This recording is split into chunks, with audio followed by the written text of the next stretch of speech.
Assalamualaikum warahmatullahi wabarakatuh. Bismillahirrahmanirrahim. Innal hamdalillah nahmaduhu wa nasta'inu wa nastaghfiruh wa na'udzu billahi min shururi anfusina wa min sayyiati a'malina. May yahdihillahu fala mudhillalah wa may yudlilhu fala hadiyalah. Bersyukur kita kepada Allah dengan mengucapkan alhamdulillahirabbil alamin. Bersalawat kita kepada Nabi Muhammad dengan mengucapkan Allahumma salli ala sayyidina Muhammad wa ala ali sayyidina Muhammad. Baik, dalam kesempatan hari ini, perkenalkan nama saya Muhammad Rizky. Saya dari Perguruan Tinggi STAI Ibnu Sina Batam, semester 6. Jadi, sekarang saya ingin membuat suatu video guna untuk memenuhi ujian akhir semester yang diampu oleh Bapak Bayu Mujrimin MPD dalam mata pelajaran inovasi dalam mata pelajaran keterampilan dasar mengajar. Nah, jadi tidak perlu berlama-lama lagi. Nah, di sini saya akan menjelaskan tentang pengertian zakat.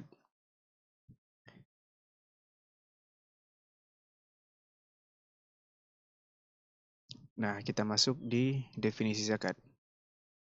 Secara bahasa, definisi zakat ialah tumbuh, berkembang, suci, dan berkah.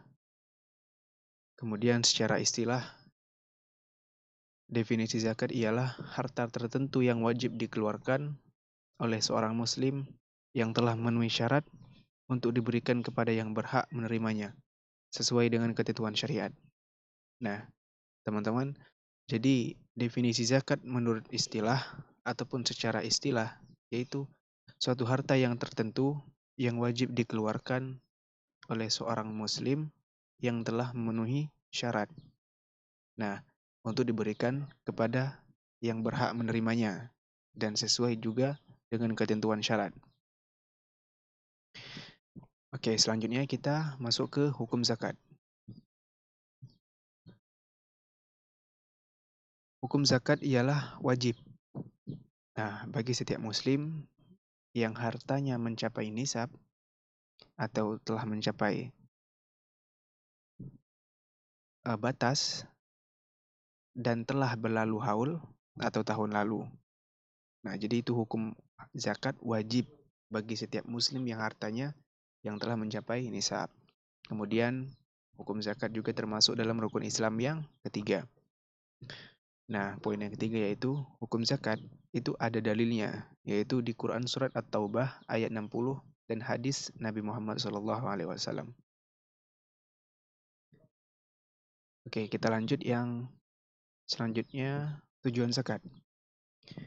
Nah, jadi kita sebelum mengetahui lebih jauh, kita harus tahu dulu apa itu tujuan zakat. Nah, jadi tujuan zakat itu adalah poin yang pertama, itu untuk membersihkan harta dan jiwa. Nah, jadi zakat yang kita keluarkan itu gunanya ialah untuk membersihkan harta kita dan jiwa.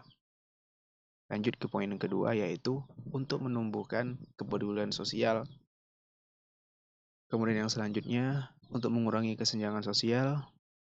Dan yang terakhir, meningkatkan kesejahteraan umat. Oke, kita lanjut ke jenis-jenis zakat. Nah, di poin yang pertama, kita punya zakat fitrah. Nah, jadi zakat fitrah itu dikeluarkan menjelang Idul Fitri. Nah, di mana kita sebagai mayoritas umat muslim atau orang Islam itu setiap tahun kita merayakan Idul Fitri. Nah, Idul Fitri ialah hari kemenangan bagi umat muslim. Nah, sebelum menjelang Idul Fitri, kita mengeluarkan zakat fitrah.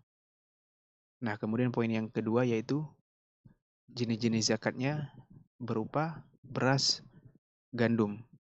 Intinya berupa makanan pokok atau uang yang senilai dengan beras atau gandum. Kemudian zakat yang kedua, yaitu zakat mal. Nah, di sini ada zakat penghasilan. Jadi berbagai macam ya zakat.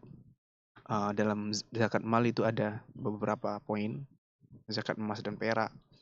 Kemudian zakat perdagangan, zakat pertanian, zakat peternakan. Kemudian yang terakhir yaitu zakat rikas. Nah, setelah kita mengetahui tentang definisi zakat, jenis-jenis zakat, kita harus tahu siapa penerima zakat. Nah, di poin pertama yaitu ada fakir. Nah, sebelum kita lanjut, banyak yang mengira bahwa fakir miskin itu sama. Tapi di sini kita menjelaskan jawabannya ialah berbeda. Karena fakir sama miskin itu berbeda. Apa alasannya dan apa perbedaannya? Perbedaannya ialah fakir itu berada di bawah orang miskin. Jadi fakir itu lebih rendah dari orang miskin. Lebih miskin dari orang yang miskin. Nah, begitulah kira-kira. Ya, jadi poin yang pertama yaitu fakir, kemudian miskin, amil, terus mu'alaf, rikob, terus gharimin, fisabilillah atau berperang di jalan Allah, kemudian ibnu sabil.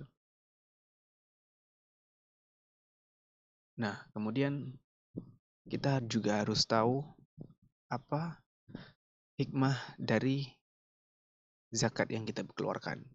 Nah, yang pertama yaitu untuk meningkatkan solidaritas sosial. Nah, kemudian menumbuhkan keadilan ekonomi, membersihkan hati dari sifat kikir, kemudian mendekatkan diri kepada Allah Subhanahu wa taala. Jadi, hikmah zakat itu bukan main-main ya, teman-teman. Hikmah zakat itu sangat besar. Di poin yang terakhir itu tertulis mendekatkan diri kita kepada Allah Subhanahu wa taala. Nah, kemudian yang terakhir kita masuk ke kesimpulan. Nah, zakat adalah kewajiban bagi setiap muslim yang mampu sebagai bentuk kepedulian terhadap sesama dan wujud ketaatan kepada Allah Subhanahu wa taala. Kemudian zakat tidak hanya untuk mensucikan harta, tetapi juga mensucikan jiwa dan memperkuat ikatan sosial. Kemudian dengan zakat tercipta keseimbangan ekonomi, keadilan sosial, dan kesejahteraan umat. Kenapa bisa begitu? Karena tadi penerima dari zakat itu adalah orang-orang yang tidak mampu atau orang miskin. Kemudian yang terakhir yaitulah memahami dan menunaikan zakat dengan benar adalah bagian penting dalam mewujudkan masyarakat yang adil dan makmur. Nah, untuk video kali ini mungkin hanya itu yang dapat saya jelaskan. Jikalau memang masih ada kata-kata yang salah atau kurang, saya mohon maaf karena yang salah itu datang dari diri saya sendiri, yang benar hanya datang dari Allah Subhanahu wa taala. Cukup sekian. Assalamualaikum warahmatullahi wabarakatuh.